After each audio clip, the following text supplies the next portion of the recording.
Kochi തീരത്തിനടുത്തുണ്ടായ MSC Elsa 3 കപ്പൽ അപകടത്തിൽ കപ്പൽ കമ്പനി 1200 കോടി രൂപ നഷ്ടപരിഹാരമായി കെട്ടിവെക്കണമെന്ന് വളരെ പ്രധാനപ്പെട്ട ഒരു ഉത്തരവ്, ഒരു ഇടക്കാല ഉത്തരവ് ബഹുമാനപ്പെട്ട ഹൈക്കോടതിയുടെ ഭാഗത്തു നിന്ന് അല്പസമയം മുമ്പ് ഉണ്ടായിരിക്കുകയാണ്. വിശദാംശങ്ങൾ നൽകാനായി രേഷ്മ ബാബു ചേരുകയാണ്. രേഷ്മ, എന്തൊക്കെയാണ് മറ്റ് ഉത്തരവിൽ പറയുന്ന പ്രധാനപ്പെട്ട കാര്യങ്ങൾ?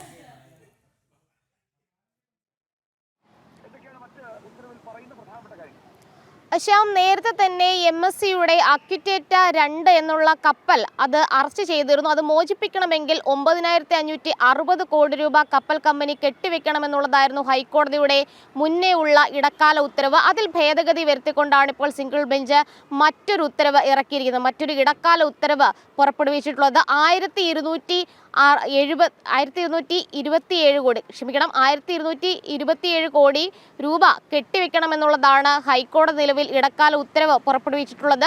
ഈ ഉത്തരവ് പ്രകാരം ഈ അക്വിറ്റേറ്റ 2 എന്ന കപ്പൽ മോചിപ്പിക്കണമെങ്കിൽ ഇത്രയും തുക കെട്ടിവെക്കണം, അതിനുശേഷം തീരുമാനം പുറപ്പെടുവിക്കാം എന്നുള്ളതാണ് ഹൈക്കോടതി പറഞ്ഞിട്ടുള്ളത്. നേരത്തെ തന്നെ സർക്കാരിൻ്റെ അഡ്മിറാൽറ്റി സ്യൂട്ട് ഹൈക്കോടതിയിൽ ഫയൽ ചെയ്തിരുന്നു. അന്ന് ഹൈക്കോടതിയിൽ കമ്പനി മുന്നോട്ട് വെച്ച നിലപാട് എന്ന് പറയുന്നത് തങ്ങൾ 133 കോടി രൂപ മാത്രമേ കെട്ടിവെക്കുകയുള്ളൂ, കാരണം അത്രയധികം നഷ്ടപരിഹാരത്തിന് മാത്രമുള്ള കാര്യങ്ങൾ ഒക്കെ സംഭവിച്ചിട്ടുള്ളത്. അതായത് നഷ്ടപരിഹാര തുക കുറയ്ക്കണമെന്നുള്ള ഒരു നിലപാടായിരുന്നു കപ്പൽ കമ്പനിയുടെ അധികൃതർ ഹൈക്കോടതിയിൽ വ്യക്തമാക്കിയത്.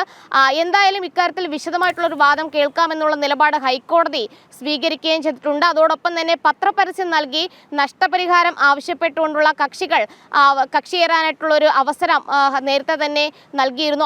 അതുകൊണ്ട് തന്നെ ഈ ഹർജികളിൽ ചിലരൊക്കെ തന്നെ കക്ഷിയേർന്നിട്ടുണ്ട്.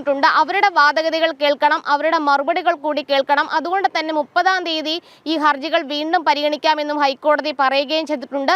എന്തായാലും അക്വിറ്റേറ്റ 2 എന്നുള്ള MSCയുടെ തന്നെ കപ്പൽ അത് വിട്ടുകിട്ടാൻ വേണ്ടിയിട്ടാണ് ഈ പറയുന്ന 1227 കോടി രൂപ കെട്ടിവെക്കേണ്ടത്. അതിനുശേഷം ഈ കപ്പൽ മോചിപ്പിക്കാമെന്നും ഹൈക്കോടതി പറയുകയും ചെയ്തിട്ടുണ്ട്. അഡ്മിറാൽറ്റി സ്യൂട്ടിൽ വിശദമായിട്ട് തന്നെ ഹൈക്കോടതി വാദം കേൾക്കും. രേഷ്മ.